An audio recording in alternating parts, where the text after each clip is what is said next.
नमस्कार। जानते हैं, कभी कभी ना एक पूरा देश अंदर ही अंदर उबलने लगता है और उस उबलते हुए गुस्से को, उस असंतोष को आवाज देने के लिए बस एक चिंगारी चाहिए होती है। तो आज हम उसी चिंगारी की बात करेंगे जयप्रकाश नारायण की और उनकी संपूर्ण क्रांति की। चलिए जरा समय में पीछे चलते हैं। 1970 का दशक, उसकी शुरुआत। ये वो दौर था जब लग रहा था कि भारत की सारी उम्मीदें दम तोड़ रही हैं।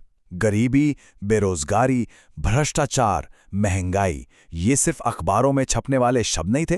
नहीं, ये करोड़ों लोगों की जिंदगी का हर रोज का कड़वा सच बन चुके थे। ऐसा लग रहा था मानो देश एक ऐसे चौराहे पर आ खड़ा हुआ है जहां चारों तरफ सिर्फ निराशा ही निराशा है।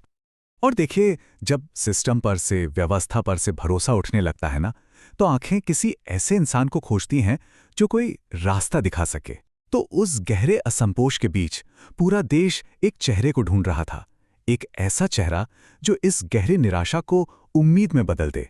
पर सवाल यह था कि वो चेहरा था किसका? तो आखिर ये संकट था कितना गहरा? चलिए उस उथल-पुथल से भरे दौर में थोड़ा और अंदर चलते हैं और ये समझने की कोशिश करते हैं कि वो क्या हालात थे, वो कौन सी परिस्थितियां थीं जिन्होंने एक ऐसी क्रांति की, मतलब एक अभूतपूर्व क्रांति की जमीन तैयार कर दी। जरा सोचकर देखिए इस बात को। आजादी मिले इतने साल हो चुके थे और देश के पहले प्रधानमंत्री जवाहरलाल नेहरू खुद ये बात कह रहे थे कि असली स्वराज तक पहुंचने के लिए अभी भी मीलों चलना बाकी है। ये सिर्फ एक बयान नहीं था, ये एक तरह का कबूलनामा था, इस बात का कि जो सिस्टम बना है वो आम आदमी की उम्मीदों पर कहीं ना कहीं खरा नहीं उतर पा रहा।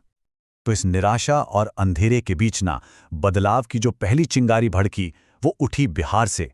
वहां के छात्रों ने, स्टूडेंट्स ने तय कर लिया कि अब और चुप नहीं बैठना है और उन्होंने एक नेता की तलाश शुरू की।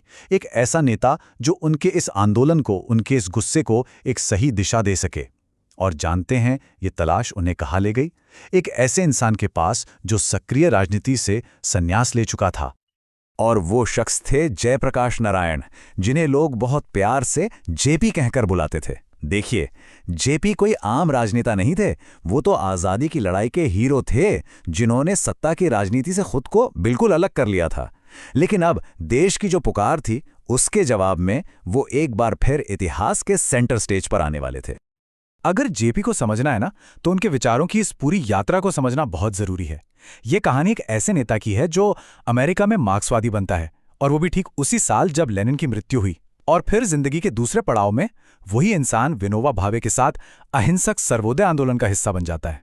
मतलब मार्क्स से लेकर गांधी तक का ये जो सफर था, ये उनकी गहरी सोच और देश के लिए एक सही रास्ता खोजने की जो उनकी बेचैनी थी, उसे साफ साफ दिखाता है।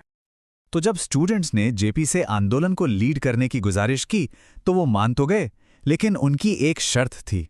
और ये कोई मामूली शर्त नहीं थी, ये एक ऐसी शर्त थी जो इस पूरे आंदोलन की दिशा हमेशा हमेशा के लिए तय करने वाली थी। तारीख याद रखिएगा, 5 जून 1974। जगह थी पटना का ऐतिहासिक गांधी मैदान। लाखों की भीड़ थी और उस भीड़ में ज्यादातर नौजवान थे जो अपने नेता को सुनने आए थे। हवा में ना एक अजीब सी बेचैनी थी, उम्मीद भी थी और बगावत की महक भी। और बस इसी मंच से जेपी वो ऐतिहासिक भाषण देने वाले थे जिसने देश की राजनीति को जड़ से हिलाकर रख दिया। लीडरशिप संभालने से पहले ही उन्होंने मंच से ही बिल्कुल साफ कर दिया, एकदम क्लियर, कि वो किसी के इशारे पर चलने वाले नेता नहीं हैं। उन्होंने कहा, अगर कोई मुझे सामने खड़ा करके मुझे डिक्टेट करने की कोशिश करेगा तो मैं ऐसा नेतृत्व अगले ही पल छोड़ दूंगा। सोचिए, ये उनकी निडरता का और अपने सिद्धांतों के प्रति उनकी अटूट ईमानदारी का सीधा सीधा ऐलान था। और बस यहीं से जन्म हुआ उनके आंदोलन के सबसे बड़े विचार का, उसका मूल मंत्र, संपूर्ण क्रांति। अब ये सिर्फ सरकार बदलने की लड़ाई नहीं थी, बिल्कुल नहीं। ये बात थी समाज की, राजनीति की, अर्थव्यवस्था की, संस्कृति की, यहां तक कि हमारी नैतिकता की।